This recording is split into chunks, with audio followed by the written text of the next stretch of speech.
Donc, rebonjour. Je vais maintenant vous parler un peu d'histoire au niveau de l'araignologie québécoise.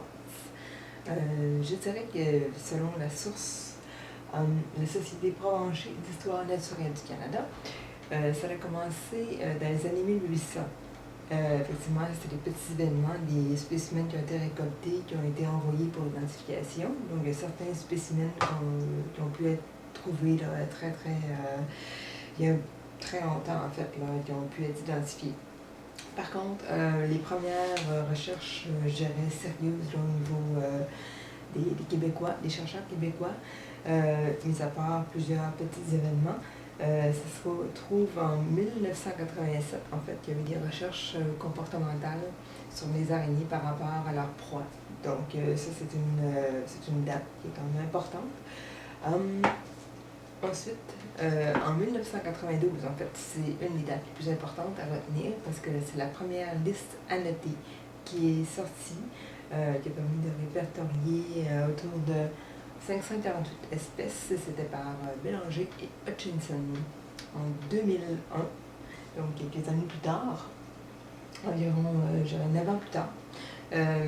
Donc, Paquin et associés ont sorti une liste annotée.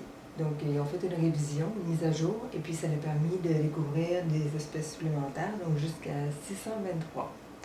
Et finalement, en 2003, il y a eu un excellent ouvrage qui est sorti par Pierre Paquin et Nadine Dupéré, qui est le guide d'identification des araignées du Québec. Il y a rien d'autre présentement qui accote cet ouvrage-là, donc c'est absolument complet. Ça comprend toutes les familles. Vous voyez, j'ai mis des post-it à chaque famille. Évidemment, il y a un dessin des organes reproducteurs, ce qui permet d'identifier l'espèce. Et puis, pour chaque famille, il y a un texte avec une image d'identification. Donc, c'est vraiment un guide sur lequel on peut se fier à ce jour. Et puis, évidemment, il y a des mises à jour là, qui sont faites.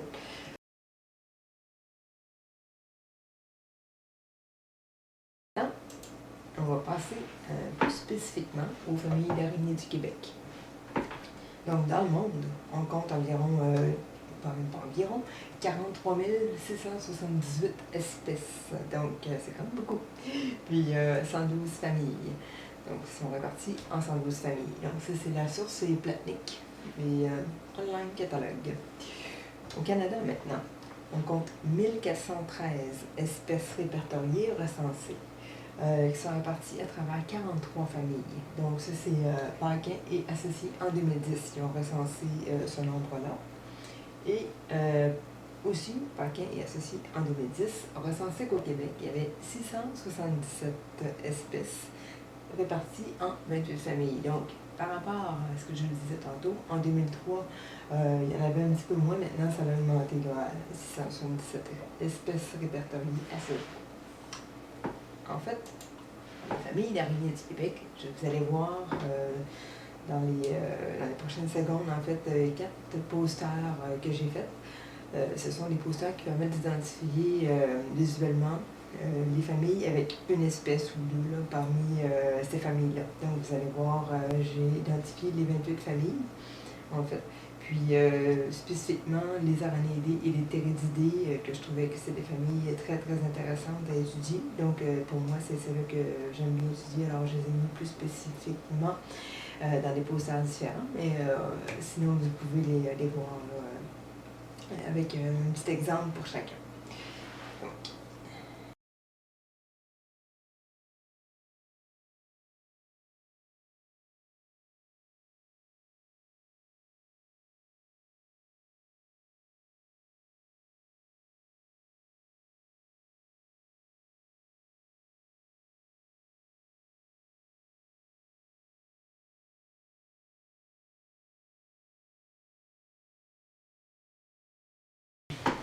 Donc, maintenant, je vais vous parler de la classification des araignées. En fait, c'est pas juste les araignées, tout peut être classifié selon différents types de critères. En principe, il y en a 8. Et ça dépend, des fois il y en a plus ou moins. Ce que je vais vous présenter, il y en a 8 pour les araignées. Donc, on peut commencer, d'abord, on fait partie du règne animal, comme les humains et tous les animaux.